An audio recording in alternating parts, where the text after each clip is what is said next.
जय हिंद साथियों, आपका अपने यूट्यूब चैनल एनपीए एनोस पर हार्दिक स्वागत है। आपकी जो आज साइंस की क्लास है ये बहुत ही इंपॉर्टेंट होने वाली है। जैसे कि यूपी एनोस में तो इम्पोर्टेंट है ही ये क्वेश्चन। साथ में अगर हम बात करें श्रेष्ठा वाले जितने भी स्टूडेंट्स हैं जो कि अभी फॉर्म पढ़ने वाले हैं, श्रेष्ठा वाले भी इस क्लास को बहुत ही आसानी से देखें और 110% यहाँ से क्वेश्चन फंसने वाले हैं। अटल आवास योजना से संबंधित हमेशा फंसते रहते हैं हमारी क्लासेस से, और अतुल महेश्वरी वाले भी बच्चे इस क्लास को देख सकते हैं। तो बिना समय को खर्च किए हुए हम आगे को चलते हैं। भाई पहला क्वेश्चन हमारा बन जाता है कि भाई फ्रीज और एसी के बढ़ते प्रयोग से वायुमंडल में ओजोन परत का निरंतर क्षरण निम्न में से किसके कारण हो रहा है। तो भाई इसमें जो है CFC chlorofluorocarbon, option number C बिल्कुल ही हमारा सही जवाब हो जाना चाहिए। थर्ड वाला ऑप्शन बिल्कुल हमारा सही है भाई। अगला क्वेश्चन है इसरो की स्थापना कब हुई। तो इसरो की स्थापना भाई 1968 में हुई थी। तो 15 अगस्त 1968, ऑप्शन नंबर बी बिल्कुल ही हमारा सही जवाब हो जाएगा। Second option is right. अगला क्वेश्चन, क्वेश्चन नंबर 93 या थर्ड कहें हम। छुई मुई पौधे में संवेदनशीलता की खोज की थी। मतलब सुई छुई मुई पौधे में जो संवेदनशीलता की खोज किसने की थी भाई। पौधों में भी जीवन है, ये किसने बताया था। जगदीश चंद्र बसु जी ने बताया था। किसने बताया था भाई। जगदीश चंद्र बसु जी। ऑप्शन नंबर फोर्थ बिल्कुल ही हमारा सही जवाब हो जाएगा। अगला क्वेश्चन है हमारा, चेचक के टीके की खोज की। तो चेचक का टीका भाई किसने खोजा था।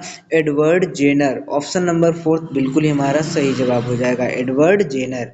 हरित क्रांति के दौरान किस फसल के उत्पादन में सबसे अधिक वृद्धि। देखिए हरित क्रांति के दौरान सबसे ज़्यादा अगर हम देखें तो गेहूं में वृद्धि हुई थी। किस में हुई थी भाई। गेहूं में वृद्धि हुई थी। अगला देखते हैं भाई, रेशम का कीट अपने जीवन चक्र की किस अवस्था में रेशम का उत्पादन करता है। तो ऑप्शन नंबर थर्ड प्यूमा बिल्कुल ही हमारा सही जवाब होगा। कब करता है भाई। प्यूमा पर, उसकी जो एक अवस्था होती है प्यूमा वहां पर। निम्न में से, कह रहा निम्न में से कौन संश्लेषित रेशा है। तो भाई निम्न में से संश्लेषित रेशा कौन सा है भाई। नया रेयान होता है। क्या होता है। रेयान होता है। अगला देखेंगे क्वेश्चन नंबर 98, निम्न में से कौन प्राकृतिक पदार्थ नहीं है। तो भाई प्राकृतिक पदार्थ कौन सा नहीं है भाई। नया रेयान जो है भाई, रेयान जो है प्राकृतिक पदार्थ नहीं है। ऑप्शन नंबर थर्ड बिल्कुल ही हमारा सही जवाब हो जाएगा। अगला कह रहा है रासायनिक उर्वरकों के अत्यधिक प्रयोग से मृदा पर पड़ने वाले प्रभावों और उसके उपचार के संदर्भ में निम्नलिखित कथनों में से कौन सा सही है।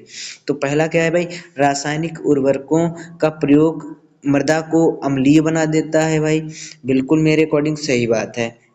दूसरा है अत्यधिक अम्लीय मृदा को उदासीन करने के लिए उसमें जैव पदार्थ मिलाए जाएं, बिल्कुल ये भी सही बात है भाई। तो ऑप्शन नंबर थर्ड वाला बिल्कुल ही हमारा सही जवाब हो जाएगा। पहला और दूसरा दोनों सही है भाई। ठीक है। अगला देखेंगे क्वेश्चन नंबर 100, किसी पदार्थ के विलयन को गर्म करने से उसकी विलयता पर निम्नलिखित में से क्या प्रभाव पड़ता है। तो भाई उसकी जो विलयता है ना वो बढ़ जाती है। क्या बढ़ जाती है। विलयता जो है उसकी बढ़ जाती है। अगला देखेंगे, हरित क्रांति का भारत के किस क्षेत्र पर सबसे अधिक प्रभाव पड़ा था। तो भाई जो सबसे अधिक प्रभाव पड़ा था वो उत्तर पश्चिम भारत में पड़ा था। कहाँ पड़ा था भाई। उत्तर पश्चिमी भारत में, अपने एरिया में, उत्तर प्रदेश है, राज्य वो क्या बोलते हैं, पंजाब है, हरियाणा है, इन क्षेत्रों में ज्यादा ही प्रभाव पड़ा था। क्वेश्चन नंबर 102 का है, वैज्ञानिक विधि का चरण नहीं है।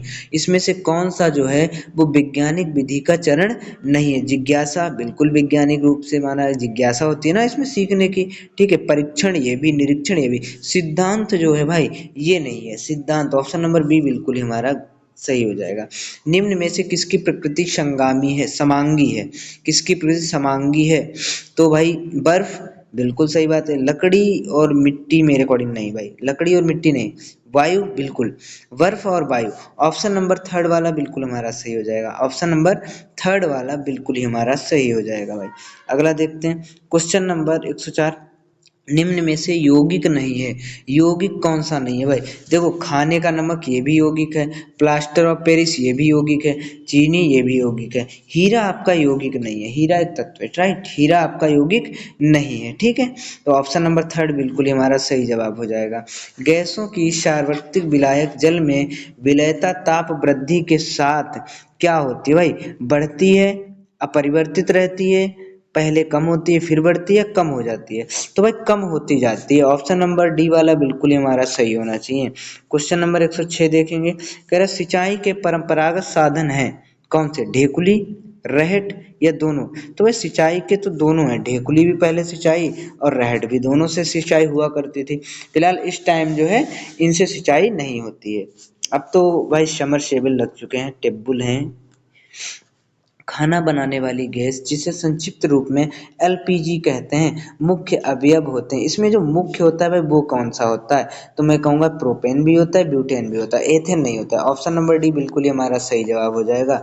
108 का देखेंगे, भारत का प्रथम शैक्षणिक उपग्रह निम्न में से है। तो प्रथम शैक्षणिक उपग्रह, देखिए उपग्रह नहीं पूछ रहा है यहाँ पर, शैक्षणिक उपग्रह पूछ रहा है, तो एजुसेट है। क्या है भाई? एजुसेट। ऑप्शन नंबर थर्ड बिल्कुल हमारा सही जवाब हो जाएगा। आगे देखेंगे, पदार्थ का वह सूक्ष्म कण जो स्वतंत्र अवस्था में नहीं रह सकता किंतु रासायनिक अभिक्रिया में भाग लेता है, तो इसका कौन सा हो जाएगा भाई? परमाणु होता है। क्या होता है भाई? परमाणु उसको बोलते हैं। ठीक है, आगे क्या है, बाखरवाल नाली और पाटनवाड़, ये क्या है भाई? ये सभी तीनों, बाखरवाल है, नाली है, पाटनवाड़ है, ये भेड़ की नस्लें हैं। किसकी नस्लें हैं भाई? भेड़ की नस्लें हैं। अगला देखते हैं भाई, जूट के रेशों को पानी में भिगोकर ढीला करने को क्या कहते हैं? तो जूट के जो रेशे होते हैं उसमें पानी को भिगोकर और फिर ढीला करते हैं ना, तो उसको भाई आप क्या कहते हैं? रेटिंग कहते हैं। क्या कहते हैं भाई? रेटिंग कहते हैं।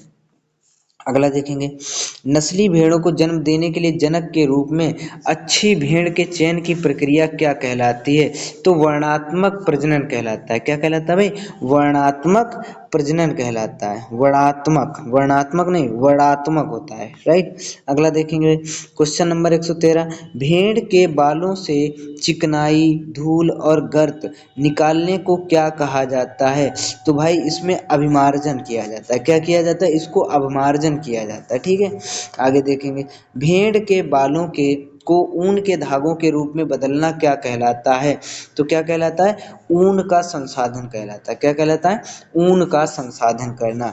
115 देखेंगे, रेशम कीटों का पालन कहलाता है। तो रेशम कीटों का पालन क्या कहलाता है भाई? सेरीकल्चर कहलाता है। क्या कहलाता है? सेरीकल्चर। ऑप्शन नंबर पहला बिल्कुल ही हमारा सही जवाब हो जाएगा। अगला देखेंगे, अगला देखेंगे क्या होना चाहिए, क्वेश्चन नंबर 16, कह रहा कोनून, कोनून से रेशम निकालने की प्रक्रिया कहलाती है, तो रीलिंग कहलाती है। क्या कहलाती है भाई? रीलिंग कहलाती है। पहला वाला बिल्कुल हमारा सही हो जाएगा।